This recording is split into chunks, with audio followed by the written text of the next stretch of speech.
할렐루야, 반갑습니다. 네. 성도의 삶을 규정할 때 아주 군더더기 없이 깔끔하게 한마디로 어떻게 하면 좋을까? 되게 중요한 단어들이 많지만 오늘 제목처럼 이 성도의 삶은 부르시니까 따라가는 삶이다, 이렇게 생각하시면 정확하고 아주 확실합니다. 이거보다 더 좋은 표현이 있을까 싶을 정도로 저는 이것이 참 마음에 들어서 이 말씀 꼭 붙들고 함께 달려가시는 저와 여러분 되시길 간절히 축원합니다. 성도는 부르시니까 따라가는 사람들입니다. 오늘 이 마가복음 말씀, 오늘 본문을 접하기 전에 지난번에 새벽 예배 나와서 말씀을 나눴는데 마가복음 1장 1절부터 11절을 나눴습니다. 복음의 대로를 열어주리라. 기억나시는지 모르겠는데 그 마지막 부분이 마가복음 1장 9절부터 11절 말씀, 예수님께서 세례 받으시는 장면 꼭 기억나시는지 모르겠네요. 예수님은 세례를 받으실 필요가 없으신 분입니다. 근데 왜 세례를 받으셨냐? 세례 받으시고 나니까 성령께서 임하시고 그리고 하나님께서 이는 내 사랑하는 자라고 친밀감을 표현해 주십니다. 만인 앞에서. 왜 세례 받으셨겠습니까? 세례 받으실 필요가 없는 분이 본이 되시기 위해서. 본이 되시기 위해서. 그분은 세례 받으실 필요가 없습니다. 오늘 본문 말씀 또 하나의 이야기를 살펴보면 12절 보시죠. 12절, 성령이 곧 예수를 광야로 몰아내신지라, 이렇게 써 있습니다. 그렇죠? 마가복음 말고요, 마태복음하고 누가복음은 이끌어 가셨다라는 표현을 사용합니다. 어쨌든지 몰아내셨든지 이끌어 가셨든지 이 표현은 조금은 예수 그리스도가 주체에 있지 않고 객체나 종속된 존재처럼 표현합니다. 오늘 본문 말씀 12절 보시면 몰아내셨다는 표현은 좀 더 심합니다. 마태복음과 누가복음 그래도 이끌어 가셨다는 점잖은 표현을 쓰는데 몰아내셨다 이렇게 씁니다. 영어 성경에서 드라이브라는 단어를 표현하는 그 몰아내신지라로 표현하는데 이 드라이브 업 더 월 하면요, 사람 미치게 만들다라는 뜻이에요. 그러니까 약간 강압이 들어있는, 강압. 왜 이 단어를 사용하셨겠습니까? 예수님은 누구에게 의존적이 아니신 분인 줄 믿습니다. 그분은 절대자이십니다. 누구에게 의존해서 가지 않으세요. 그런데 왜 마치 자기가 끌려간 것처럼, 인도받아서 간 것처럼 썼겠습니까? 이유는 하나입니다. 이유는 하나예요. 본이 되시기 위해. 뭐의 본이 돼요? 우리는 부르니까 따라가는. 내가 그렇게 하고 있잖아, 얘들아. 제자들에게 보여주시는 거예요. 지금 저희들에게 말씀하고 계신 거죠. 나도 이렇게 하고 있잖아. 아버지께서 일하시니 내가 일하고 그가 오라 하니 내가 가잖아. 너희들도 그렇게 해라고 말씀하고 계신 거죠. 부르시니까 따라가는 삶의 본을 철저히 보여주고 계신 장면. 오늘 마가복음을 쓴 마가도 마찬가지입니다. 이 마가복음을 쓴 이 마가, 저자 마가는 바로 그 전도여행 때 따라갔다가 부르심 받고 따라갔다가 도망간 그 마가입니다. 바나바의 생질 마가. 중간에 도망갔어요. 그 마음의 고통이 얼마나 심했겠습니까? 부르셨는데 끝까지 따라가지 못하고 중도에 하차하고 말았어요. 이 사건 때문에 바울과 바나바가 갈렸다는 거 알고 계시죠? 싸우다가 마가를 데리고 갈까 말까 하다. 얼마나 고통이 심했겠어요, 마가가. 그런데 골로새서 4장 부분에 보면요, 이 마가를, 사도 바울은 마가를 뭐라고 하냐면 충성된 종이라고 인정하고 감옥에 같이 있던 자라고 얘기합니다. 그는 부르시니까 따라가는 삶을 회복해 간 거죠. 오늘 본문 말씀을 통해서 저희는 이 진리를 살펴보고자 합니다. 부르시니까 따라가요. 성경의 진리는 참 묘한 게요, 여러분, 저는 이제 조직신학을 더 전공했고 변증학을 전공했는데, 학위 과정에서 이 변증학이나 조직신학적으로 이론적으로 이 성경을 집약하면 약 한 10페이지 정도 되는 짧은 글로 요약할 수 있어요. 왜 이렇게 길게 성경을 써놓으셨습니까? 하나님께서. 여기는 이야기가 많아요. 그죠? 이야기들이 많습니다. 왜 그렇게 하셨겠습니까? 명제적 진리, 당위성을 가진 명제적 진리. 너는 이렇게 해야 돼. 넌 내 말 들어야 돼. 이렇게 해야 돼라는 이 당위적 진리로는 우리 같은 인간들을 이끌어갈 수 없다는 걸 하나님 너무 잘 아신 거예요. 누가 모릅니까? 성도 중에 부르시니까 따라가는 삶이 성도의 삶인 거 누가 모릅니까? 그런데 우리 마음에 연말만 되면 이렇게 마음 가운데 속삭여 우리 안에 얘기하는 거죠. 당장 준비가 안 됐는데 목사님 뭐 부르시면 어쩌지? 뭐 이런 거. 예, 우리는 이 진리를 알고 있어요. 부르시니까 따라가는 게 성도의 삶이라는 거 알고 있습니다. 도저히 감당 못할 일을 내게 맡기면 어쩌지? 저만 그렇게 생각합니까? 여러분 그렇게 생각하시죠? 네. 어떡하지? 아직 그래도 연말 좀 남았습니다. 이제 4개월 있으니까 기도 열심히 해보시면 됩니다. 그런데 너무 큰 거 포기하라 그러면 어쩌지? 네, 좋습니다. 부르시면 따라가는 게 성도의 삶이에요. 그거는 당위적인 명제로 분명합니다. 하나님께서 우리에게 말씀하신 거예요. 그런데 성경이 위대하다는 건, 하나님이 너무 치밀하시다는 건, 그거를 우리가 어떻게 걸어가야 될지, 그 진리의 말씀이 어떻게 걸어가야 될지 조목조목 예를 들어 가르쳐 주신다는 것이 놀라운 거죠. 할렐루야. 그래서 말씀이 위대한 겁니다. 그래서 많은 목사들이 이렇게 목사 일을 계속 하고 있는 거예요. 파도 끝이 없으니까 성경이. 자세히 가르쳐 주세요. 너무 심오하게. 오늘 이 너무 잘 아는 12절부터 20절 9절을 통해서 부르시니까 따라가는 삶의 구체적인 내용이 무엇인지 주님께서 가르쳐 주세요.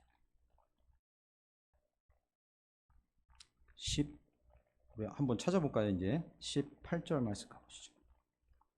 18절, 17절부터 제가 읽어보면 예수께서 이르시되 나를 따라오라 내가 너희로 사람을 낳는 어부가 되게 하리라 하시니. 근데 이 장면 아실 겁니다. 그죠? 16절에 보시면 베드로와 안드레를 가셔서 예수님 부르시는 장면이에요.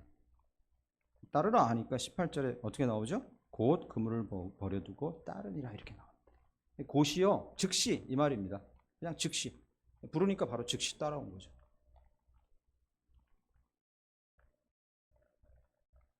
그럴 자신 있으십니까? 정말 곧말 붙이지 않고요. 힘들게 딱 고민하지 않고요. 그 즉시로 망설이지 않고 주님이 뭐든 말씀하시면 예라고 따라갈 수 있습니까? 쉽지 않습니다. 그러니까 저는 제자들이 이렇게 네 하고서 따라간 거 보고 대단하다. 어떻게 이렇게 할 수 있었을까? 예수님의 눈에서 눈빛이 광선이 나왔을까? 그죠? 그의 미래를 보여주는 청사진이 그 동시에 보였을까? 허공에. 그러니까 이렇게 모든 걸 버려두고 따라가지라고 생각했어요.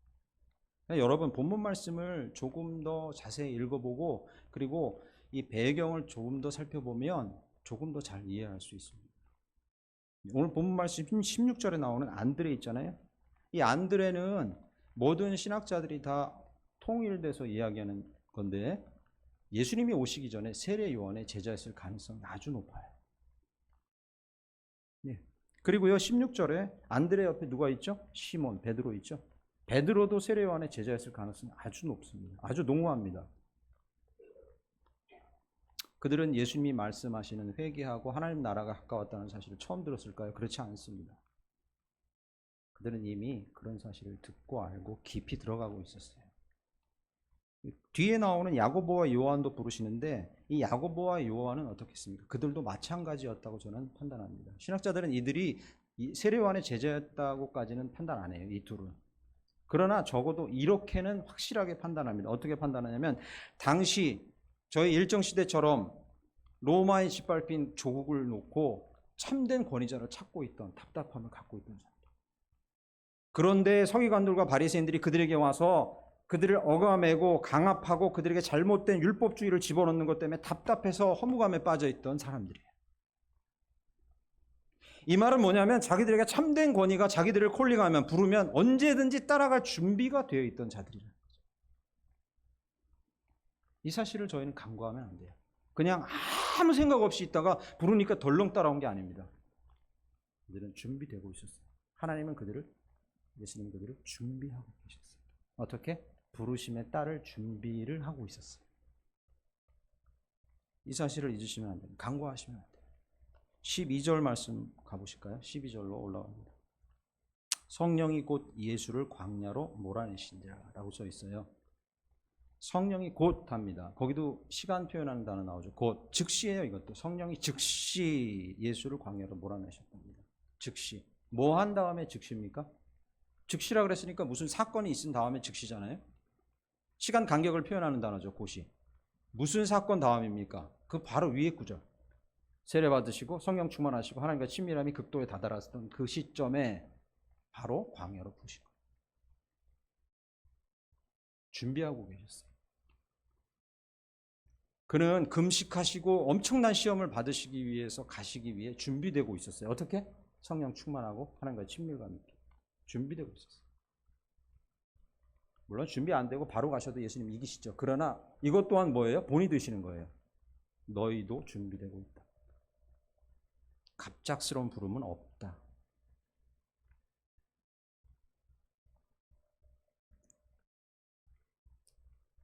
하나님께서 어느 날 갑작스럽게 나를 부르셔서 감당치도 못할 일을 갑작스럽게 말씀하시면 어쩌나라고 염려하지 마십시오. 어느 날 아침에 눈 떴는데 갑작스럽게 뭘 말씀하셔서 내게 순종하라고 하면 어쩌나라고 걱정하지 마십시오. 그분은 준비하시는 줄 믿습니다. 준비하세요. 저 어릴 때 부흥회 따라가면 어머니 손잡고 정말 많이 다녔어요. 초등학교 이럴 때부터. 그러면 부흥사 이렇게 얘기합니다. 이렇게 은혜 받고 내려가면 사단 마귀가 틈탄다. 비슷하죠? 네. 그거 많이 들었어요. 그 얘기 부흥사 목사님한테 많이 들었습니다. 동의하시죠? 그죠? 은혜 받고 내려오면 다 까먹어요. 원래 그렇게 그러려고 은혜 주신 게 아닌데, 너 내려가면 험한 세상 살아야 된다. 내가 여기서 준비해 주는 거거든요. 준비해줘. 준비를 하는 겁니다. 주님은 준비하세요. 준비 없이 갑작스럽게 말씀하지 않으세요.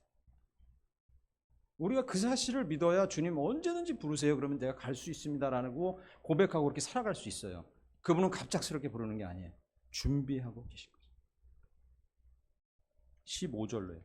오늘 본문 말씀은 그걸 계속 반복해서 얘기합니다. 15절로 가보시죠. 이르시되 때가 찼고 하나님의 나라가 가까이 왔으니 회개하고 복음을 믿으라 하시더라. 예수님 말씀이시죠. 그 바로 앞에 14절에 요한이 잡힌 후 이렇게 써 있어요. 그렇죠? 13절과 14절 사이에 마가복음은 쓰고 있지 않지만 속도가 워낙 빠른 성경이라 다른 성경 구절, 특별히 요한복음에는 그 13절과 14절에 예수님께서 하신 사역에 대해서 자세히 쓰고 있어요. 저희가 잘 아는 사역, 가나안 혼인잔치에서 물로 포도주 만드신 사역, 니고데모를 만나서 깨우치신 사역, 수가성에서 우물가에서 여인 만난 사역, 기억하시죠? 이게 13절과 14절 사이에 있었고, 이 사건이 일어난 현장은 유다에서 남쪽 지역이에요. 그때까지는 세례 요한이 살아있었고요. 잡히지 않았고요. 남쪽 지역에서 사역하시다가 14절, 요한이 잡힌 후에 북쪽으로 이동하신 거예요. 14절 보시죠. 예수께서 갈릴리로 오셔서 남쪽에 있다가 북쪽으로 이동하신 거예요. 이게 중요한 시점입니다. 세례 요한이 잡혀서 감옥 가고 예수님께서 짠 하고 이제 유명한 시대로 등장해요. 예수님의 이름이 알려지는 시대로 등장하는 겁니다. 그래서 얘기합니다. 이르시되 때가 찼고, 여기도 시간 나타나는 단어 나오죠. 확인하셨습니까? 때. 그죠? 한글은 때가 찼고라고 얘기하고, 이걸 NIV 성경은 조금 재미없게 해석합니다. 그 때가 왔다고 해요. 그러나 다른 성경들은 그렇게 해석 안 해요. 진짜 한글 이 성경 그대로 해석해요. 때가 찼다고요. 찼다고요. 풀. 만땅. 이러면 아시죠? 그죠? 만땅. 네, 단에서 죄송합니다. 이런 단어 써서. 만땅이 됐다는 거예요, 지금. 그 표현입니다, 딱. 그러면요, 뭔가가 이렇게 완전히 차려면 어떤 단계를 거쳐야 합니까? 차오르고 있어야 되는 거죠. 차오르고 있다가 지금 만땅 단계가 됐다는 걸 지목하고 계신 거예요, 예수님께서. 이제까지 차오고 있었어요. 그럼 여쭙겠습니다. 언제부터 이 차오고 있었어요, 이게? 이 때라는 게 언제입니까? 예수님께서 때가 찼고라고 합니다. 이 때가 언제입니까? 그 뒤에, 바로 뒤에 보시죠. 바로 뒤에. 하나님의 나라가 가까이 왔습니다. 지금 하나님 나라가 여기 와 있어요. 그때를 얘기하는 겁니다. 하나님 나라라는 단어가 성경이 등장하면 여러분 그걸 바꿔서 해석하시면 돼요. 하나님의 통치. 승리를 향한 하나님의 통치. 이 땅에서 어떤 존재에게도 자기의 통치권을 뺏기지 않고 통치하시는 그 통치를 얘기해요. 하나님의 나라는. 그 통치가 새로운 국면을 맞이하고 있는 때를 얘기하는 거예요. 누구로 인해? 예수님이 오신 그 사건으로 인해. 이 통치의 영역이, 사단과의 싸움이 새로운 영역으로 접어들 때를 얘기하는 거예요. 그런데 그 때가 찼대요, 지금 만땅으로. 그럼 차고 있었어요. 언제부터 차고 있었습니까? 다른 말로 말씀드리면요. 하나님의 그 통치권을 갉아먹는 원수 사단과 하나님의 싸움은 언제부터였습니까? 사실 말도 안 되죠. 사단이 어디, 그죠? 그러나 사단은 이 악한 마음을 가지고 계속 갉아먹어요. 하나님 나라를. 언제부터? 실감나게 표현된 데는 창세기 3장 15절입니다. 여자의 후손과 뱀의 후손이. 여자의 후손은 누구입니까? 예수 그리스도. 뱀의 후손은 누구입니까? 사단. 그들이 통치권을 놓고 싸운 그 적나라한 표현이 창세기 3장부터 나와요. 우리가 아는 성경으로 보면 언제부터 그러면 이때가 준비되어 오고 있었던 거예요? 창세기부터. 그러나 우리 청년들 골로새서 저와 함께 지금 강의를 하고 있어요. 그죠? 알 거예요. 청년들이 대답할 수 있습니다. 언제부터? 대답해야 되는데. 언제부터? 만세 전부터. 만세 전부터. 계획하신 일이. 그 준비가 하루 이틀 돼간 게 아닙니다. 예수님이 여기서 짠 하고요. 자, 이제 때가 찼어. 이제 원수사단과 나의 싸움이, 이 하나님 나라의 싸움이 새로운 국면을 맞이할 거야 라고 선포한 이, 지금 그때가 진짜 됐어라고 선포한 이 시점까지 하나님은 계속 정말 오랜 세월을 준비하고 오셨어요. 쉬고 계시지 않으셨어요. 쉬고 계시지 않았어요. 준비해 오셨어요.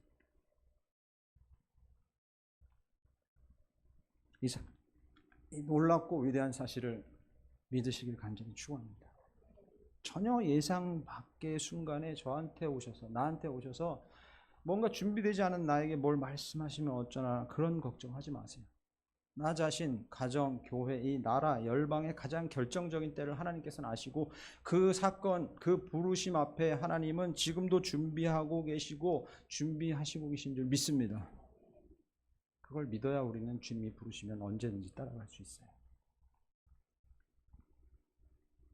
누군가 그래서 여러분에게 주님이 이렇게 마음 주셔요. 이거 해보세요라고 권유하거나 여러분 마음에 성령께서 부르심이 강력하게 느껴진다면 그래서 그걸 확인하려면 반응하려면요. 부르신 그 시점을 생각하면 안 돼요. 당연하지 않습니까? 언제부터? 짧게는 일주일 전, 길게는 내 인생 전체를 돌아봐요. 주님 나를 어떻게 준비하고 계신가? 전에도 한번 말씀드린 저희 아이는 둘 다 홈스쿨링을 했어요. 집에서. 저랑 아내가. 그런데 아이들한테 했던 그 홈스쿨링 내용 중에 정말 저희도 주님이 주신 지혜로 한 가 중에 마음에 드는 게 신앙 연대기를 만들어 보는 거예요. 아이들하고. 벽에다가 달력을 옆으로 이렇게 길게 걸어놓고 띠를 두르듯이 벽지를 두르듯이 두르놓고 줄을 하나 옆으로 쫙 가로선을 긋습니다. 그러면은 그게 이제 시간의 흐름이죠. 여러분 그런 거 보셨죠? 역사책에서. 쭉 긋습니다. 그리고 거기다가 자기의 의식이 존재하는 시점부터 8살, 10살, 언제지 이렇게 시점을 찍습니다. 그리고 그때 내가 어떤 일을 기억에 남는 일을 겪었고 그때 하나님 나에게 뭐라고 말씀하시고 나는 그걸 통해서 어떻게 준비됐는지를 하나하나 적어봅니다. 이게 신앙 연대기예요. 여러분 해보세요. 이렇게 적어놓고 아이들하고 누워갖고 야, 너 저런 일이 다 있었네. 너 다 잊었지? 저런 일이 있었어. 이렇게 선을 연결하다 보면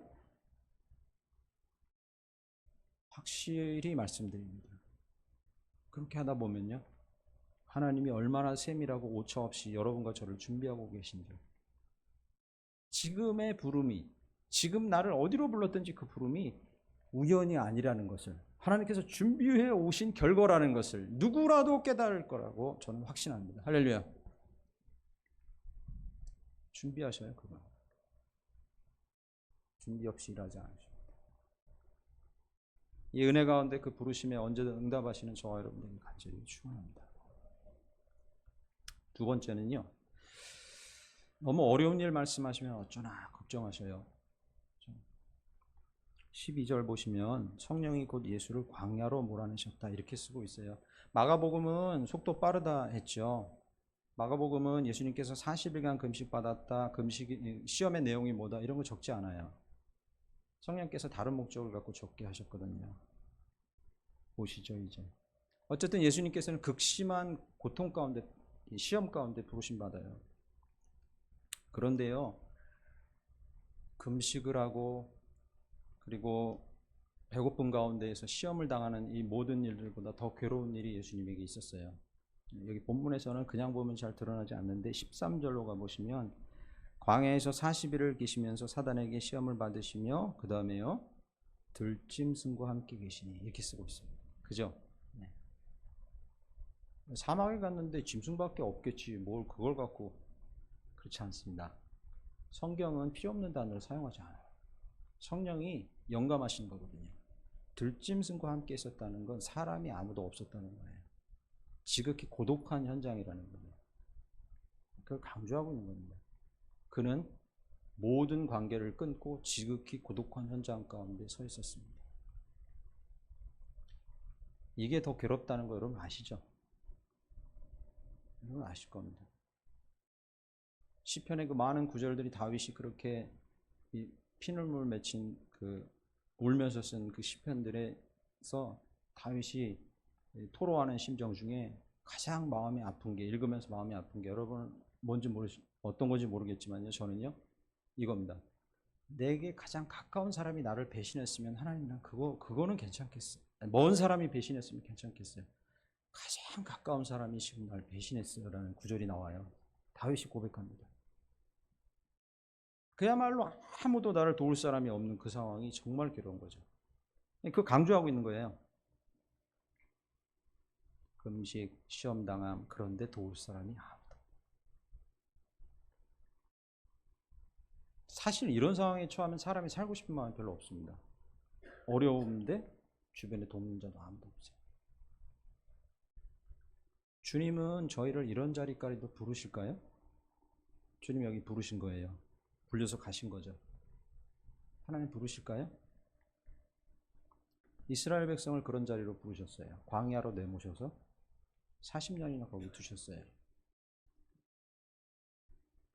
가나안 땅에 들어가서 수많은 정복 전쟁을 벌이면서도 그들은 계속해서 그런 어려운 일들을 겪었어요. 부르십니다. 바울을 부르셔서요, 짜잔하고 바로 사역하게 하지 않으시고요, 아라비아 광야에 3년을 부르셨어요. 아실 겁니다. 모세를 부르셔서 40년 동안 짐승만 치게 하셨어요. 아실 겁니다. 하나님은 이런 자리로 우리를 부르셔요. 어려운데 고립된 자리로. 왜 그렇게 하시겠습니까? 이 부르심에 여러분이 순종하고 이 부르심까지 감당할 수 있으려면 왜 그렇게 하시는지를 알아야 합니다. 왜 그렇게 하셨겠습니까? 13절 뒷부분에 보실까요? 시험을 받으시며 들짐승과 함께 계시니, 그 다음에요, 천사들이 수종들더라. 예. 높으신 분이 왕래했으니까 천사들이 와서 수종을 드는 게 당연하죠. 네, 그런 표현이 아닙니다. 천사들이 와서 하나님의 어떤 사람을 지킨다거나 동행한다거나 하나님과 함께 한다는 이 표현이 성경에 등장하면 그것은 아무도 없어도 하나님이 그와 함께 하신다는 것을 상징적으로 표현합니다. 예수님이 천사들 수종 없으면 감당할 수 없어요? 그렇지 않습니다. 왜 이 문장을 집어넣었겠습니까? 그는 아무것도 의존할 바 없지만 오직 하나님과 그 고립된 관계 속에서도 하나님과 친밀함을 깊이 누리고 그의 영광 가운데 있었다는 것을 강조합니다. 왜 하나님께서 우리를 극한 환경으로 부르시겠습니까? 여기 답이 있어요. 왜요? 그분만을 바라보게 하시려고. 할렐루야. 이스라엘을 왜 광야로 부르셨습니까? 이스라엘이 들어가게 될 그 가나안 땅을 하나님께서는 적과 꿀이 흐르는 땅이라고 말씀하셨는데 거긴 적과 꿀이 흐르지 않았어요. 오히려 비가 내리면 비가 고이지 않고 밑으로 다 새가지고 농사할 때는 딱 한 가지 방법밖에 없던 땅이었어요. 과수를 키울 때는 딱 한 가지 방법밖에 없던 땅이죠. 어떤 방법이요? 제때 비가 와야 돼요. 기가 막힌 타이밍으로 그때 비가 와야 돼요. 안 오면요? 다 굶는 거예요. 그런 땅이었어요. 왜 그런 땅으로 이끄셨습니까? 하나님만 바라보게 하시고, 하나님만 바라보게 하시고. 하나님은 우리에게 도울 자가 없는 고립된 어려움 가운데도 부르십니다. 물론 야고보서 1장 1절에 야고보가 인사말 딱 끝내자마자 이런 말을 던집니다. 바로 그냥 1장 2절 3절 계속 나와요. 야고보서에 여러 가지 시험을 당하거든 온전히 기쁘게 여기라. 그냥 기쁘게도 아닙니다. pure, 아주 순전한 기쁨으로 반응하라. all, 너의 모든 기쁨을 끌어내서 반응하라고 해요. 그 앞에 여러 가지 시험이 이 숫자가 많은 여러 가지가 아니에요. 종류가 다양해요. 그러니까 여러분 염려하지 마세요. 나한테 어떤 어려움을 주시나? 여러 종류, 각각 달라요. 감당할 만큼 주셔요. 다 그렇죠, 그죠? 그런데 그렇게 하시는 이유가 뭔지는 알아야 돼요. 뭐라고요? 그분만을 보게끔. 시선을 거기에만 고정하게끔. 그게 목적이라는 건 분명히 알고 있어요. 우리는 찬양할 때 하나님 주의 얼굴을 보기를 원합니다. 저도 선교단체 있으면 그런 찬양 많이 하죠. 찬양할 때 거의 뭐 바닥에 엎드리거나 춤을 추면서 찬양합니다. 주님, 당신의 얼굴을 보기를 원합니다. 당신의 임재를 원하고 당신과의 친밀함을 원합니다. 주님과의 친밀함이나 그의 얼굴을 보는 것은 짜잔하고 그 순간에 나타나는 그런 일이 아니에요. 그렇게 도달할 수 있는 단계가 아니에요. 그렇지 않습니다. 그렇지 않아요. 그러면요, 철저히 고립되고 어려움 가운데 내가 있는데 주님만을 바라볼 때 도달할 수 있는 단계예요. 여기서 나는 주님만을 보기로 결단합니다라고 결단하고 그렇게 살아갈 때 도달할 수 있는 단계예요. 기억하십시오. 그런 주의 얼굴을 보고 주의 친밀한 가운데로 어려움 가운데에서 주님만을 바라보고 나아가시길 간절히 축원합니다.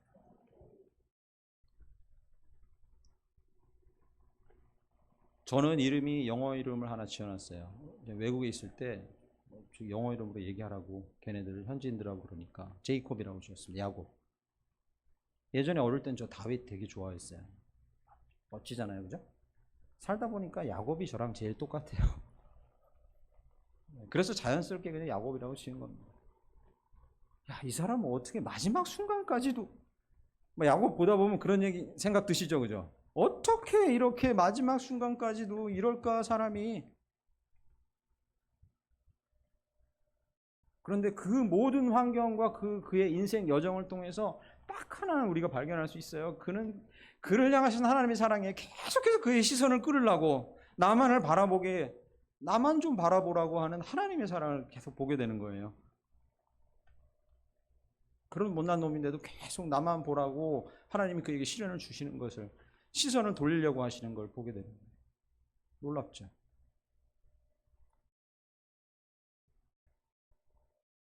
너무 어려운 일을 말씀하시면 어떨까? 염려하지 마십시오. 진짜 목적을 기억하십시오.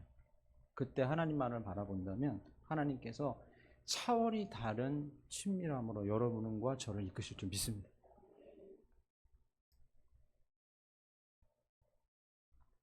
세 번째 18절 말씀 가보시면 이렇게 써 있습니다. 곧 그물을 버려두고 따르니라 이렇게 써 있습니다. 20절 가보실까요? 곧 부르시니 그 아버지 세베대를 품꾼들과 함께 배에 버려두고 예수를 따라가니라 이렇게 써 있습니다. 두 번 등장하는 단어 있죠? 버려두고. 이 구절 읽을 때마다 마음에 부담스러워요. 그죠? 안 그래도 마음에 나한테 좀 큰 거 포기하라고 하면 어쩌지라고 했는데 뭐 다 버렸대요 여기 보면. 그죠? 금을 버려, 가족 버려, 뭐 다 버렸답니다 여기. 나는 과연 도대체 이렇게 할 수 있을까? 사실 뭐 솔직히 말씀드리면 저도 목사지만 성경 읽다 보면 이렇게 해야겠다는 열심을 내야겠다는 막 생각보다 기죽대가 더 많아요. 그죠? 이렇게 할 수 있을까? 뭐요. 이 엄청난 부르심, 이런 포기를 원하시는 부르심 앞에 내가 바로 설 수 있을까라는 생각이 들어요. 근데 여러분, 오늘 본문 말씀에서 이 18절과 20절 앞부분에 나와 있는 우리에게 버려두고 따르라고 하시고 포기하라 하시면 그분이 주실 것이 무엇인지 우리는 집중해 봐야 돼요. 보세요. 17절 보시죠. 17절. 예수께서 이르시되 나를 따라오라. 내가 너희로 사람을 낚는 어부가 되게 하리라 하시니. 할렐루야. 버리고 따르래요. 그럼 주님이 주실 게 뭡니까? 내가 사람을 낚는 어부가 되겠다 말씀하십니다. 참 유명한 구절이죠. 그죠? 근데 여러분 이 구절을 읽으실 때 사람을 낚는 어부 그러면 머릿속에 이렇게 생각됩니다. 전도자가, 훌륭한 전도자가 되게 하시겠구나. 이 영혼들을 많이 추수하는 자로 부르시겠구나 라고 생각합니다. 맞습니다. 그 말씀 하신 거예요. 그러나 이 말씀을 하시는 예수님의 이 어부라는 비유에, 전도자를 어부에 비유한 참된 의미를 안다면 그 차원을 넘어서게 됩니다. 그 깨달음을. 보세요. 이들이 어부였기 때문에요. 어부라는 비유를 썼어요. 사람을 낚는 어부. 여러분 낚시해 보셨습니까? 저희 아버님은 몇 년 전에 돌아가셨는데 돌아가시기 직전에, 그러니까 방광암이 폐로 번지고 결국에는 숨을 못 쉬고 돌아가셨죠. 폐암으로. 그런데 그때 이 방광을 떼고 소변기를 밖으로 빼는 수술 있잖아요. 그때 나이가 80이 이미 넘으셨어요. 그러니까 병원에선 그 수술하다가 돌아가실 수 있으니까 사인하라 그래서 사인도 하고 한 상태인데 수술 전날에 이제 서울대병원 그 입원실에서 해화동이 내려다 보입니다. 전망 좋아요. 거기서 아버님이 이렇게 뒷짐딱 치고 이렇게 한번 쉰 다음에 심호흡을 한 다음에 성주야 낚시나 한번 가고 싶다. 이렇게 말씀하셨어요. 근데 제가 그걸 어떻게 받아들였냐. 그게 제 마음속에 계속 남아있는 거예요. 아버님에게는 가장 큰, 인생 사는 동안에 가장 큰 막 짜릿한 쾌감이 뭐였냐면 낚시. 그냥 어부들에게 낚시가 어떤 건지 아십니까? 밤새, 혹시 물고기를 낚거나 어업을 하신 분들은 알 거예요. 밤새 한 마리도 안 잡히다가 물고기가 올라오면 느끼는 그 기쁨을 상상해 보세요. 예수님이 제자들에게 자극하고 있는 건 너 전도자, 훌륭한 전도자 돼. 많이 전도할 거야. 이 얘기가 아니에요. 강조하고 있는 게 뭐냐면 너희들이 누릴 수 있는 기쁨이 뭔가를 생각하라는 거예요. 그러니까 제자들이 감정적으로 느낄 수 있는 가장 큰 기쁨에다가 비유한 거예요. 그러니까 예수님께서 지금 하시고 계신 말씀이 뭐냐면 전도자로 세워주겠다는 이 일에 대한 얘기가 아니라 나를 따라와 다 포기하고 그러면 네가 인생에서 너는 네 힘으로는 도저히 경험할 수 없는 기쁨을 내가 줄게. 그래서 저는 그때 알았어요.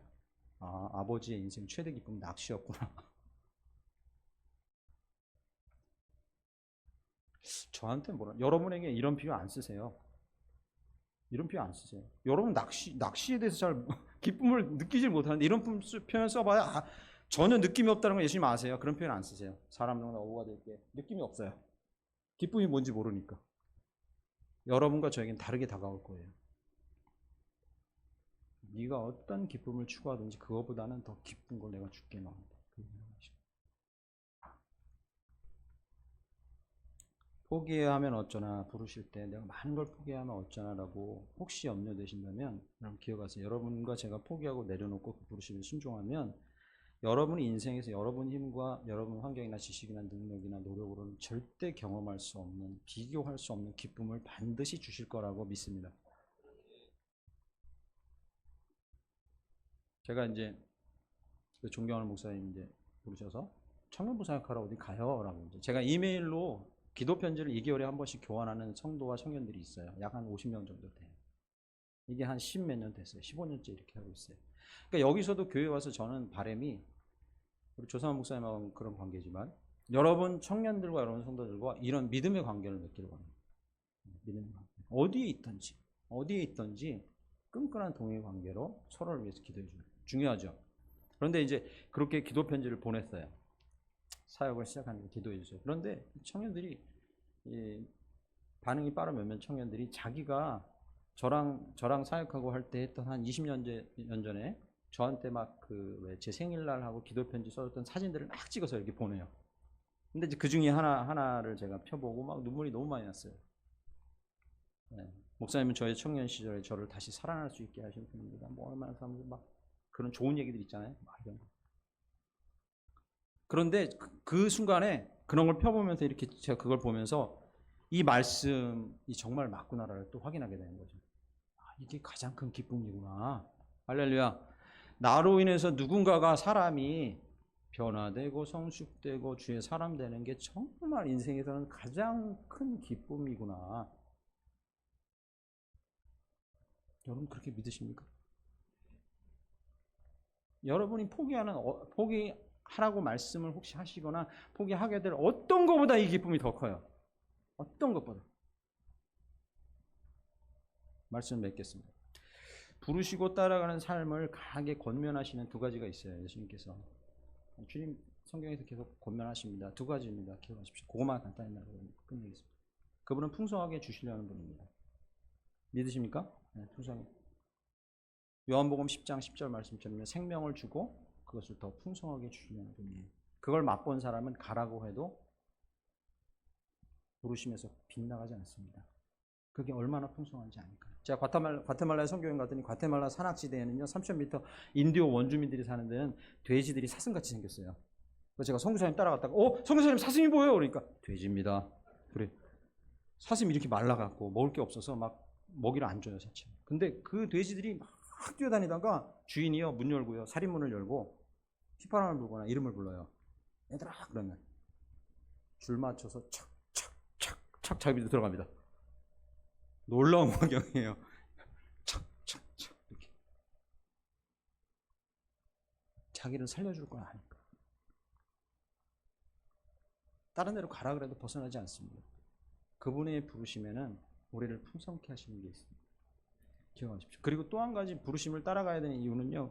우리에게 그 이유는 우리는 좋은 팔로워가 돼야 리더가 될 수 있습니다. 그래서 그래요. 우리에게는 내줄 게 없고 보여줄 게 없고 뭐라고 본이 될 게 아무것도 없어요. 그냥 그분을 따라가는 모습을 보면 우리를 누군가 따라오게 돼요. 이걸 설명하고 가르치고 이것을 강요하고 해봐야 큰 소용이 없어요.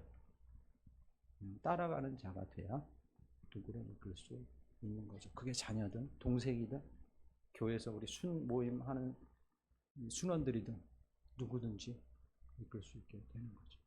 복된 삶을 살게 되는 거죠. 부르시니 따라가는 삶을 사시길 간절히 축원합니다. 기도하겠습니다.